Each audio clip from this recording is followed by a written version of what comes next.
Амен. За, Малахи номоор ном болж байгаа. За, Малахи ном маань ерөнхийдөө явсаар одоо 2 дугаар бүлгийн сүүлийн ишлэл бол 17 дугаар ишлэлээс 3 дугаар бүлгийн 5 дугаар ишлэлд өнөөдөр ерөнхийдөө үзье. Тэгэд энд өнөөдрийн үзэх хэсэг маань ерөн жоохон юу байгаа. Хэдүүл нэлээд гүнзгий орж харна. Тэгээ бас энд бас нэг эзний ирэлтийн тухай бас өгүүлж байгаа учраас. Гэхдээ бид нэр яг энд хэсгийг үзэхдээ яг нэг цаг хугацаа гэдэг талаас нь биш тодорхой агуулгын илүү судалж харнаа гэсэн үг шүү. За энэчээс би дуудаад өгье. За ингэж байна. Эваг та нар үгээрээ залхаасан хэрнээ яаж би Эваг залхаасан юм бэ гэдэг. Бузрыг үлдэгч бүгд л Явагийн мэлмид сайн тэрвэр тэднийг таашаадаг шүү дээ гэснээрээ үнэн шударгын бурхан хаана байгаа юм бэ гэж асууснараа та нар залхаасан босоо.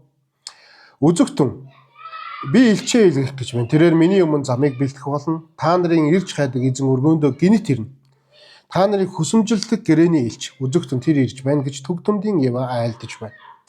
Тэрээр цэвшүүлгийн гал угаалгын савн мэт тул түүнийг ирэх өдрийг хэн төсвөрлөж чадах вэ? Түүнийг үзэгдэхэд нь хэн зогсоо үлдэж чадах вэ?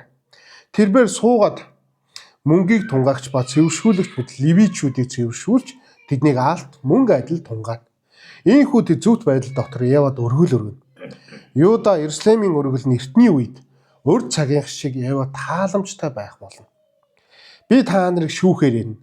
Хараал жатах хийгсэд, завхааргсад, хуурамчаар тангарлагсад, хөсний ажилчны хөс цэгмүүлж, бэлэвсэн эмэгтэй өнчин хүүхдүүдийг дарлагчид, цагаач хүнийг алаг үзэгчд болон надаас үл эмээгчдийн эсрэг гэрчлэхээр би яаравчлан гэж төгтөмдийн Ява айлдаж байна гэсэн ийм хэсэг байна. Мэдээж энэ хэсгээр би ерөнхийдөө утга агуулгын хувьд юу гэж харагдж байгааг бол ингэж харагдж байгаа те. Муу хүн сайн байхад, зөв хүн зовж байхад шударгасны бурхан та хаана байгаа юм бэ гэдэг ийм асуултыг Израильчууд тавьж байгаа. Бурханаас ерөнхийдөө. Тэгээд энэ асуултанд бурхан цаашдаа 3 дугаар бүлгийн 1-ээс 5 дугаар эшлэлд хариулж байгаа ийм нэг үйл явдал гарч байгаа. Энэ хэр ерөн бодиттой санагч нь бидний амьдралд. Ер нь та нар боддоо итгэлийн амьдралаа харахад би итгэлийн амьдрал ингэж амьдраад байна те. Гэтэл шудраг биш хүмүүс ингэж сайхан амьдраад байгаа юм биш үү гэдэг талаар. Ийм амьдралыг та ороо ингэж хүлээн зөвшөөрчөөд тэгээд хүлээн зөвшөөрчөө та өөрийгөө шудраг гэж өөрийгөө дүгнж болж байгаа юм уу гэдэг тухайн израильчууд ярьж байгаа. Энэ асуулт яг тухайн израильчуудын хувьд харах юм бол үнэхээр бодит зовлон бидний амьдрал байгаа юу? Байгаа тий. Энэ бүх зүйл бурхныг буруутгах байгаа энэ сэдв нь яг тухайн үеийн амьдралаас харуул ерөнхийдөө бодиттой зүйл байхгүй. Израильчуудын хувьд бол тийм юу гэх юм да одоо нөхцөл байдлын хувьд маш хэцүү байгаа нөхцөл байдал байгаа чинь бид нэр урд нь зөндөө дурсан тий. Цөллөгөөс ирсэн дөнгөж чуулганыг босгоцсон тий. Өргөл өргөхөө болцсон уу давлан ялдангоо өргөл өргөд баахан асуудал тарчихсан тий. Нөгөө Февсийн дарлал дор байгаа ард юм шүү дээ энэ чинь колон дор тий. Тэгээд ийм асуудал донд байгаа израильчууд яаж байгаа бол та бол шудраг бурхан биш ээ гэдэг ийм буруутгалыг бурхан тогтсон. Тэгээ энийг тэгэхээр юу Библи дээрээс буцаад харах юм бол нэг гоё зүйл гарч байна. Тэгээд би энийг одоо орчин үе дээр нэг зүйл дээр ингэж тодорхойлж буулгахыг ерөнхийдөө маш их дүүцэж харж байгаа нь юу вэ гэвэл та бүгд мэдэндээ те victim mentality гэх те одоо хохирогч сэтгэлгээ гэсэн үг. Одоо сэтгэл зүйн салбар гэх юм бол те ерөн бол Монголын ард том гэх юм бол дэлхийд ерөн өөрийгөө хохирогч сэтгэлгүүд үнэлдэг тэрүүгээрээ амьдардаг хүмүүс за баг дэлхийн 8 тэрбум хүний 50-аас дээш хувь гэж байгаа байхгүй. Тим сэтгүүтэй амьдарч байгаа гэж. Энэ сэтгүүгийн тэгээд яг энд юу тодорхойлцсон байгаа. Тодорхойлтыг би томьёог нь хэлээд байгаа. Энд ингэсэн байна. Хүн заяа бодит бэрхшээл шудраг бус явдалтаа тулгарсан ч түүнийг өөрийн сонголт хариуцлагаас салгаж байн гадаад хүчин зүйл болон бусад хүн системийг буруутган өөрийгөө байнгын хохирогч гэж харах өнцгийг энэ буюу энийг болохоор хохирог сэтгэхүү гэж сэтгэлгээ гэж ерөнхийдөө дүгнэд юм байна. Тэгэхээр буруудныг хайдаг гэсэн үг шүү дээ. Энэ одоо байгаа нөхцөл байдалтай өөрийнхөө амьдралд хин нэгнийг буруутгах гэсэн үг. Одоо миний юм байгаа манай эхнэрээс болж байгаа гэдэг ч юм уу те. Эсвэл бол би ингэж амьдарч байгаа нь манай аав ээжээс алтгаас нь те гэдэг ийм сэтгэл. Тэгвэл Монголд нийтлэг ерөнхийдөө довчхоноор агуулга нь юу байдаг вэ гэвэл энэ хохирог сэтгэл нь надад тохиолж байгаа энэ бүх зүйл те миний буруу биш гэдэг ийм хандлага гаргадаг юм. Миний буруу, хин нэгний буруу те. Улс төрийн буруу, монголчуудын буруу те, аав ээжийн буруу, ах эгчийн буруу гэсэн юм сэтгүү. Ингээд энэ талаас нь харах юм бол ийм сэтгүүтөө Монголд хэр байгаагүй бол маш их байгаа юм шиг харагдаж байгаа те. Одоо бид нэр захын нэг Facebook унахад л улс төрийг буруутгасан те, хин нэгнийг буруутгасан ийм юмнууд бол дүүрэн байна. Тэгэд энэ буруутгал нь энэ бодол нь юу авчдаг вэ? Би юу ч өөрчилж чадахгүй гэдэг юм сэтгүү хүн цуулгадаг. Би юу ч өөрчилж чадахгүй те. Бусдын л буруутай тэгэл болоо гэдэг өөрийгөө авч гардаг юм сэтгүү гэсэн. Тэгээ гол шинжүүд нь юу байдаг вэ гэвэл надад боломж байгаагүй гэдэг юм буруутгалыг өгдөг те. Миний боломжийг тэр улс төрийн хөвгт болгоалцсан гэдэг ч юм уу те. Иймэрхүү буруутгалыг гарч ирдэг. Орчин буюу одоо хинч шудраг биш те. Энэ нэг шудраг биш байгаа юм чи би шудраг байх албагүй гэдэг ийм нэг буруутгалыг гаргаж ирдэг гэсэн. Тэгээд энэ ч харах юм бол хохирог сэтгэхүй юу н төгөө юм л Монгол хүмүүс ямар хохирог сэтгэхүйтэй байд юм бэ гэвэл улс төрийг ерөнхийдөө босоо те. Төр засаг юм байгаа учраас бид нэр ингэж амьдарч байгаа гэж буруутгадаг. Авилга их байгаа юм чи бид нэр авилга өгөхгүй амьдарч болохгүй гэж буруутгадаг те. Шудраг бус нийгэмд амьдарч байгаа юм чи бид нэр яа шудраг амьдарч болох юм гэдэг энэ буруутгалыг авчирдаг. Тэгээд нөгөө талаараа монголчуудын хамгийн их буруутгал өгдөг зүйл нь юу вэ гэсэн чинь надад арт тал байхгүй гэж үздэг гинэ. Би арт талгүй юм чи надад таньдаг тийм ундаг хүн байхгүй юм чи би яаж юм гоё амьдарч чадах юм те. Энэ гоё амьдарч байгаа хүмүүс бүгд тийм арт талтай гэдэг ч юм уу те. Ийм зүйлүүд их гаргадаг юм байна. Яа харьцуулж ерөнхийдөө их өөрийгөө өмгөөлдөг гэсэн үг л те. Хотын хүүхдүүд л юм боломжтой те. Тэгэл хотоо ороод ирэнгүүт хотын төвийнх нь боломжтой. Гэр ороолын хүүхдүүд бол боломжгүй. Тэгвэл хотын төвд ороод ирэнгүүт баян айлын хүүхдүүд л боломжтой шүү дээ гэдэг те. Бүр баян айлын хүүхдүүд нь бол гадаадад амьдарч байгаа хүмүүст илүү боломж байгаа шүү дээ биднээс илүү гэл. Өөрийнхөө харьцуулснаар им өөрийгөө ерөнхийдөө ингэж өмгөөлж идэг гэсэн. Хохирог сэтгэхүйгээр өөрийгөө.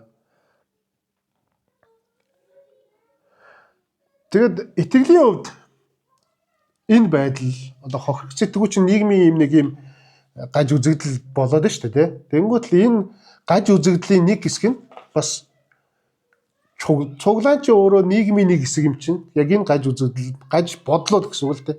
Хохирог сэтгэхүйтэй хүмүүс шуулганд ороод ирсэн байдаг. Та нар ийм юм сонсч байсан те. Яагаад сүм өсөхгүй байна гэл те. Яагаад цуглаан өсөхгүй байна гэл тэг нэг те. Тэнгүүд хаадаг те. Энэ залуучууд яагаад явахгүй байгаа юм бэ? Энэ манай пастор ямар муу ажиллаа хийж байна те. Энэ цуглаан чи хүн ирэхгүй шүү дээ. Энэ тэгэл ер нь бид нэр цуглааны хүмүүс муу яваад байгаа гэдэг чи ердөөсөө манай залбирлын баг ажиллахгүй байна шүү дээ гэдэг ч юм уу те. Тэгээд эцтэй юу гэдэг бол бурхан л ер нь сайн ажиллаа хийхгүй байна да гэж. Одоо нөгөө нэг хохирог сэтгэхүйгээр бурхныг буруутгаж байгаа байхгүй тий.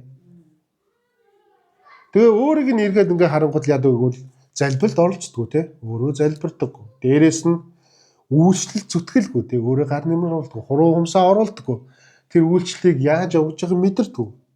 Гэсэн хэрнэ өөрөө нөгөө нэг буруутгах чинь байр суурьнд очсон тий.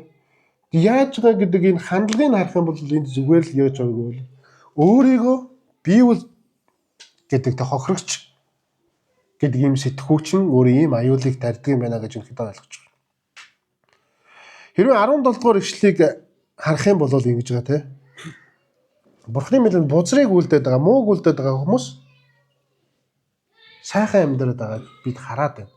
Тэгэхээр та бол шудраг бурхан биш вэ гэж ерөнхийдөө Израильчууд дүгнж байгаа.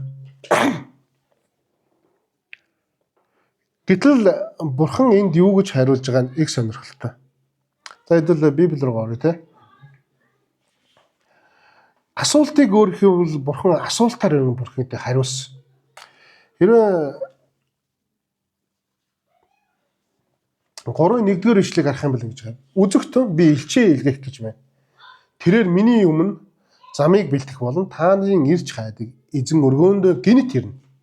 Тааны хүсэмжилтийг гэрээний илч үзэгтэн тэр ирж байна, төг төмдийн яваа айлдж байна гэсэн ингэж. Уг нь бол шудраг бурхан та хаана байна гэж асууж байгаа шүү дээ. Ард иргэд. Тэнгүүд л хариулахтай юу гэж байгааг үгүй. За энэ юм чи яа хөтлөд тавтай. Шудраг бурхан хаана байна гэж асууж ангууд хариултна гэж байгаа. Би өөрийн элчийг илгээнэ гэж нэг хариулж. Тэгээ хэлэхдээ би сүмд гинт хэрнэ гэдэг ийм тухай ярьсан. Тэгэхээр сонио хариулт байгаа шүү дээ. Шудраг бурхан хаана байгаа юм бэ гэхэл бодохдоо гэж байгаа. Би ингэж шудраг байсан гэж хариулах гэдэг байхгүй юу? Уг нь бол тэгээ хэрүүлэх гэдэг чинь нөгөө хүмүүстэй те. Би шудраг ингэж байсан. Тэгээ та нар намайг шүтгэхгүй байхад чинь би та нарыг хайрласаар байгаа гэл.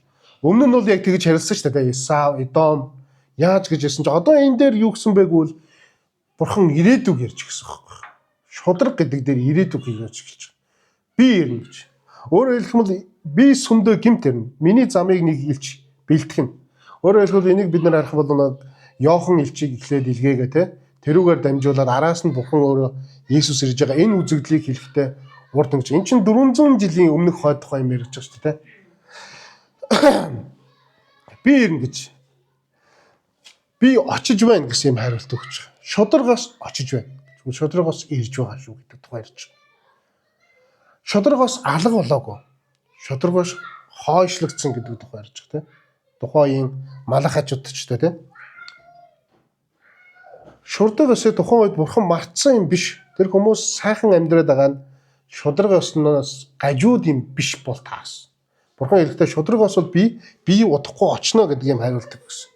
Харин 2 дугаар ишлэлдэр юу гэж хариулсан бэ? 3-2 дугаар ишлэлдэр хэн миний ирэлтийг төсвөрлөж чадах вэ гэдэг юм хариулдаг гэсэн. Өөрөөр хэлэх юм бол шударгаас гэдэг зүйл бол амар шүү гэдэг юм зүйлийг хэлж байгаа.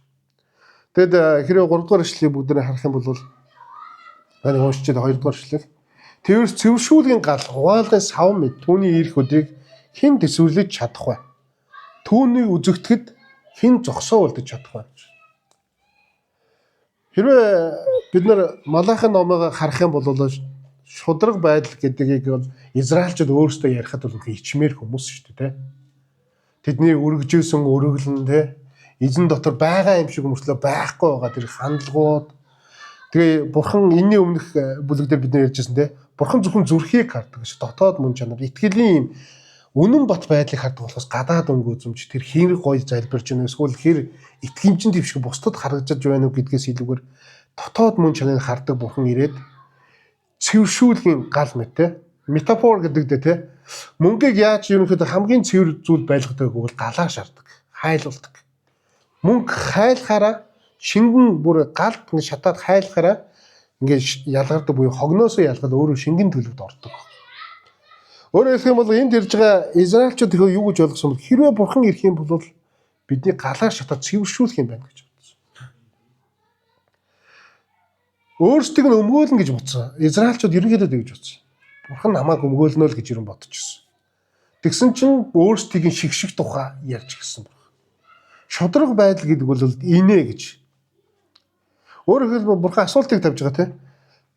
Чи шудраг осыг хүсэж байна уу те? Харин түүнийг чи даахад билнэ үү гэж. Чамаа галаа шатахад чи шингэн мөнгө шиг нэг талтай цэв цэвэр ингэ байх боломжтой юу гэж. Хогтой ойлдоогүй. За гуравт нь ингэж байгаа. Гуравт нь юу гэсэн бэ? Шүүлт эхлээ та нараас эхлэнэ гэдэг юм. Хэлчих те. Левийн хүүгүүдийг цэвэрлэн гэж. Малахад байгаа Израильчууд юу хүсчихсэн бэ гэвэл шудрагаас хүсчихсэн тэр хүсэл нь юу байсан бэ гэвэл тэнд шудрагтай биш муу хүмүүс сайхан амьдраад байгаа тэдгээр хүмүүсийг л бурхан ирээд алаад өгнө гэж бодсон шудрагаас гэдэг бол. Гэтэл бурханы хариулт үнэхээр сонь те.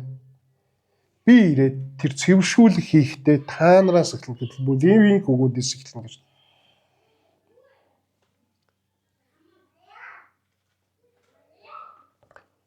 Сүмээс эхлэн те мөргөл өргөж байгаа хүмүүсээс эхлэн бурханд ойр хүмүүсээс эхлэн гэж те ерөнхийдөө. Шудраг ёсыг хаанаас бурхан эхэлж хайх вэ гэсэн цуглаанаас гэж ерөнхийдөө хэлж байгаа та. Нэг адил л та.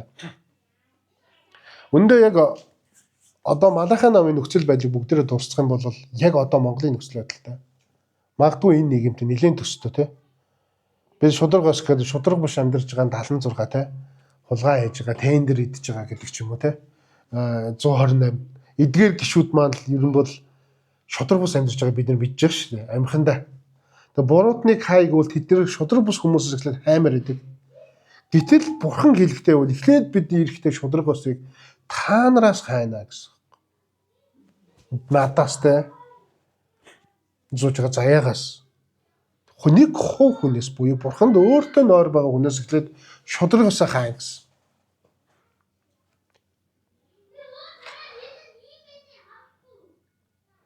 Бурхан та хаана байгаа юм бэ гэж асуусан те Израиль ард түмэн. Энэ шудраг бус нийгмийн тогтолцоонд та хаана байгаа юм бэ гэсэн. Харин бурхан буцаагаад асууж байгаа юм шиг те. Та нар харин хаана байгаа юм бэ? Энэ шудраг бус нийгэм дотор миний өмнө байна уу гэж. Надтай хамт байна уу гэдэг юм асуултыг асууж. За 5 дугаар ишлэгийг харах юм бол шудраг бус тэм зүйлүүдийг нэрлэж байгаа те.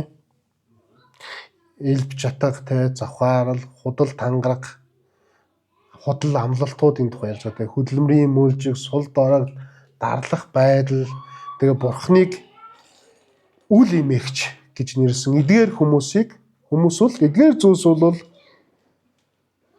шудраг биш байдлын тогтолцоо юм аа гэж ярьсан.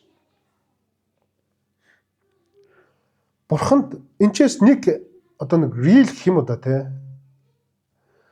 Тим нэг юм харж байгаа. Бурханд тэр нийгмийн тогтолцоо тэдгээр хүмүүсийн хэн баян сайхан хадгалан амьдарч гин эсвэл хэн яаж мөнгө олоод байна уу гэдэг нь түүч байдлыг юм шиг харагдаж байгаа. Энийг харах юм бол.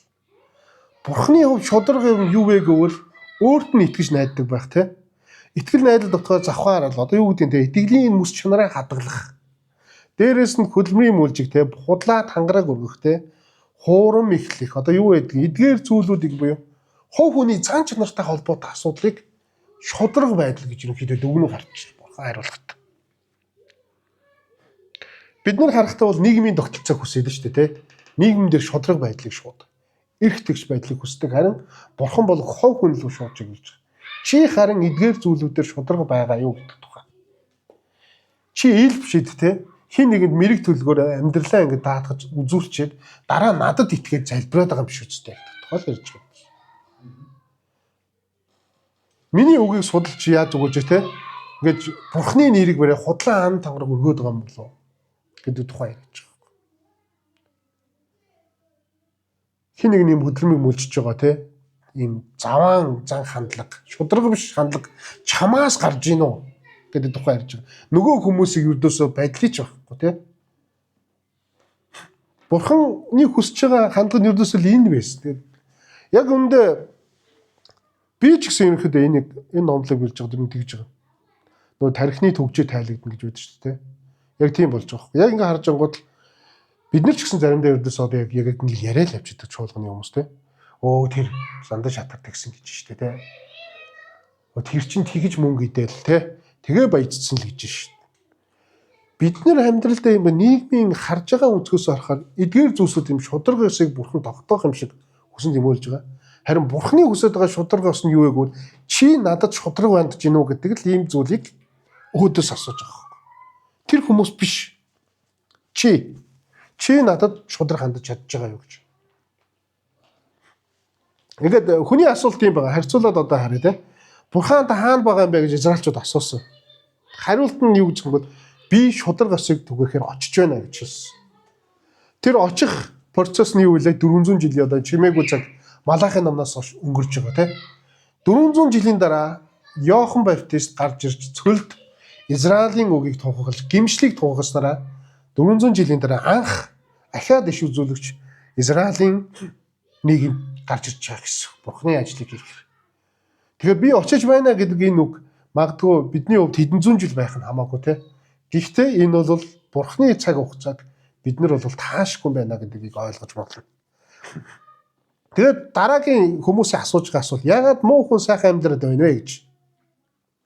Бурхан хариулж байгаа те. Шүүлт ирнэ гэж. энэ шүүлтийг одоо үед ч магадгүй би ингэж тэгж богдохгүй байж магадгүй. Гэхдээ шүүлт ирэх нь тодорхой шүү гэдэг ингэж амлаж байгаа. Гурав дахь асуулт нь шудраг ёс хизээ эхлэх юм бэ гэж. Тэгээд хариулж байгаа те эхлээ та нараас гэж те. Энэ ердөөсөө хин нэгнээс биш яг чамаас эхэлнэ гэдэг тухай ярьж байна. Дараа нь Бурхан бидний талд уу гэж асууж байгаа израилчууд те. Шудраг биш нийгэмд та миний талд шүү дээ гэсэн. Бурхан хариулахдаа би бол үнний талд гэж ярьж байна. Би хин нэгний талд биш. Тэгээ ингээд харсан чинь юуг харагдсан байг бол надаа нөгөө түрүүчийн бас нэг новел дээр сонсгож байсан шүү дээ. Муу хүн гэж угаасаа байхгүй хар муу юм хийсэн хүн гэж байдаг юм а гэж хэлдэг те. Гэтэл энэ баригж байгаа энэ харагдж байгаа зүйлсүүд ингээ харах юм бол өрдөөсөө хүнийг муу гэж дүгнэх биш харин хийсэн зүйлүүдийг муу гэж дүгнсэн байх юм байна. Буруу гэж харж байгаа. Израильчуудыг нэг теологчийн бичсэн санаа Малахын номноос хойш 400 жил яагаад Бурхан чимээгүй байсан бэ гэж. Тэднэрт эргэх боломжийг Бурхан хангалттай өгсөн юм а буюу Бурханы дотор гимшээд ирэх боломжийг Бурхан хангалттай өгөхийн тулд ийм урт хугацааг тэднэрт өгсөн юм а гэж ерөөхдөө дүгнэн бичсэн байна. Энэ бас нэг л сонирхолтой харах онцгой. Тэгээд эцэст нэг танаас нэг ийм асуулт асуугаад үзье. Нэгт заяа. За таны залбирал заяа. Та бүгдээрээ дотроо бодоорой. Талархал нь их байна уу? Эсвэл хүсэлт нь их байна уу? Таны залбирал одоо Бурхан та надад ийм юм авч өгөөч. Миний ийм болохгүй байна гэдэг ч юм уу. Хүсэлт нь их байна уу? Талархал нь их байна уу? Тэгээ миний залбирал те Бурханд найдаж залбирж ийнэ эсвэл Бурханыг шахаж залбирж ийнэ те. Бурхан та надад тэгж өгөөрэй гэж.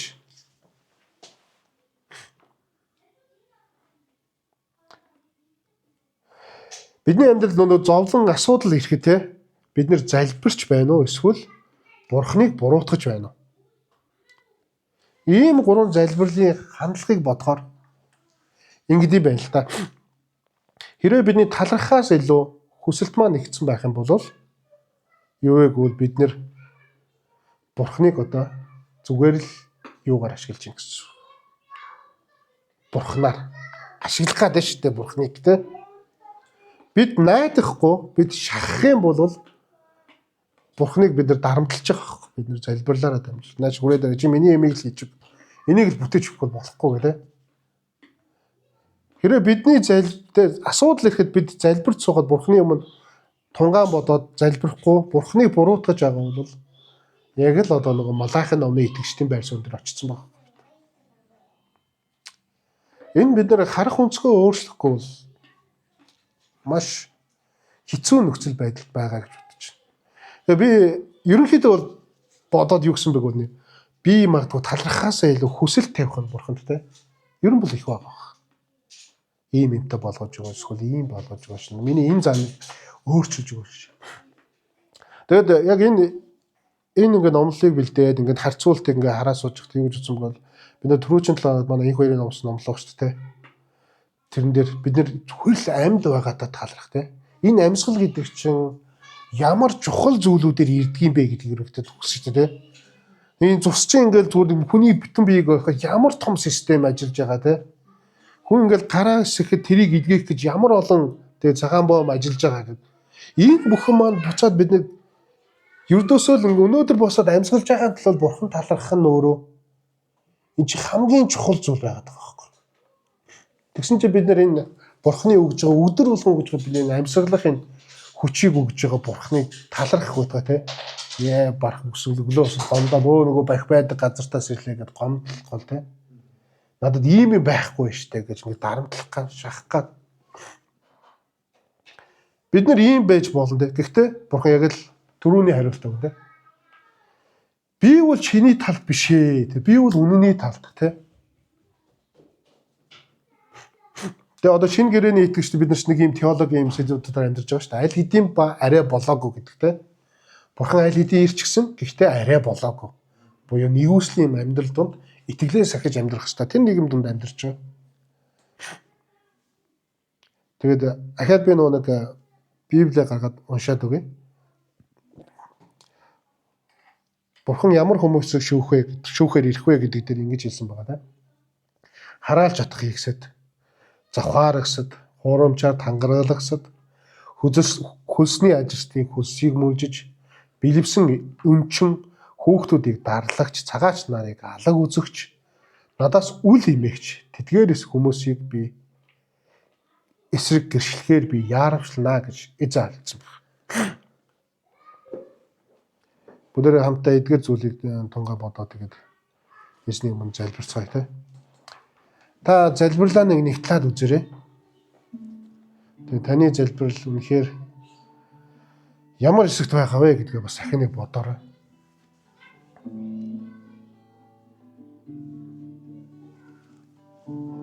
Тэгээд ерөнхийдөө Малах номыг дүгнээд ингээд саяны хэсгийг харахаар ингэж байгаа. Бурхан та энэ шудраг биш нийгмийг хаана байгаа юм бэ гэж израильчууд асууж байгаа те. Магадгүй та ч гэсэн заримдаа асуудаг. Миний энэ зовлонтой амьдрал донд эсвэл бол миний энэ Монголын энэ утаатай нийгэм донд Бурхан та хаана байгаа юм бэ? Та шудраг юм бол энэ утаа гэж гэдэг юм уу те. Энэ шудраг ус нийгмийг болиулж өгөөч гэж. Бурхан харин буцаагаад асууж байгаа биднээс. Чи харин миний хаана байгаа юм бэ гэж. Чиний дотор миний шудраг ус байгаа мó гэдэг тухай асууж.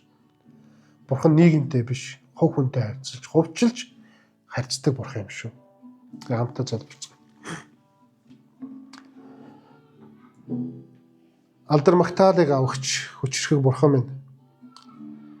Биднээс үл хамааран тэнгэр туршигч бурхан минь. Таны тэр агуу хүчрхэг байдал, агуу шудраг байдлыг биднээс шудраг зан чанарыг бид нэр харж байгаа зүйлүүд хүний оюун бодол логикоор харж үн цэнийг тогтоох гэж оролддог бол биднийг уучлаач юм гооч юм. Бидний итгэл үнэмшил тань дээр байхад, тань найддаг байхад таны үнэхээр удирдлагын дор бид нэр зүрх сэтгэлээ дуулууртаа байлгадаг байхад та бидэнд тусалж өгөөч юм гооч. Бид нэр зарим зүйлийг алддаг бол эзэн биднийг уучлаач. Ахин шинээр их урагшлах хүч чадлыг бидэнд өгөөч. Эзэн минь та хэлсэн те. Би оршин байгаа. Би бол үнэний талд өөрөө байна гэж. Харин бид таныг үнэн биш мэт, шудраг биш мэт харж байгаа бол биднийг уучлаач хэмээн гооч юм. Бид нэр таныг шудраг биш байгаа юм шиг харж бид нар бас хохирогчийн дүрээр сэтгэхүйг өөртөө сууштай. Бурхан бол тустай оршигч хэмээн буруугаар боддог бол биднийг уучлаач хэмээн гооч. Таны ажиллаж байгаа энэ би миний итгэл найдвар зөвхөн тань дээр байхад та туслаач. Бидний залбирлын сэдвэл талархалтай байхад, талархал нь их байхад тусалж өгөөч гэсэн байна. Бид үнэн амьдралыг ойлгож таны үгнээс ухаарлыг аваад талархлаар дүүрэн амьдрах та бидэнд туслаач хэмээн гооч. Бид бүх зүйлийг тань даатгах чинь тэгээд бидний дээр таны шудраг мөн чанар дүүрнэс дүр оршуултаа хэмээн Эзэн Есүс Христосийн нэрээр гон залбирч байна.